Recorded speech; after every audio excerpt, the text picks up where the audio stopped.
Guys welcome back to my channel sweet Preeti. কেমন আছো তোমরা? আশা করি ভালো আছো, আমিও খুব ভালো আছি। তো আজকে আমি রেডি হয়ে গেছি, আজকে যাচ্ছি বর্ধমানের বিখ্যাত মনমন্দির। তো ফাইনালি আমি সেই হোটেলে চলে এসেছি, মনমন্দির হোটেলে। তো দেখো এখানে কি কি পাওয়া যায়। এখানে বাসন্তী পোলাওয়ের কম্বো আছে, ফ্রাইড রাইসের কম্বো আছে। আমার দেরি হয়ে গেছে অনেক।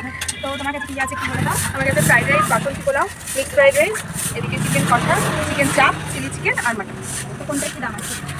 কম্বো 50 টাকা থেকে স্টার্টিং আছে, 40 থেকে স্টার্টিং আছে। 40-এর হচ্ছে বাসন্তী পোলাও চিকেন চাপ, এক পিস চিকেন চাপ দিয়ে 40 টাকা। আর 50 টাকার কম্বো হচ্ছে তোমার চিকেন চাপ এক পিস দিয়ে ফ্রাইড রাইস 50 টাকা, চিলি চিকেন 2 পিস দিয়ে ফ্রাইড রাইস 50 টাকা, চিকেন কষা 2 পিস দিয়ে বাসন্তী পোলাও 50 টাকা। এরকম অনেক কম্বো আছে, এরপর আস্তে আস্তে বাড়বে। চিকেন কষা, হ্যাঁ, আর ফ্রাইড রাইস তিনটের সাথে চিলি চিকেন। ঠিক আছে, তারপরে চারটেটা চিলি চিকেন।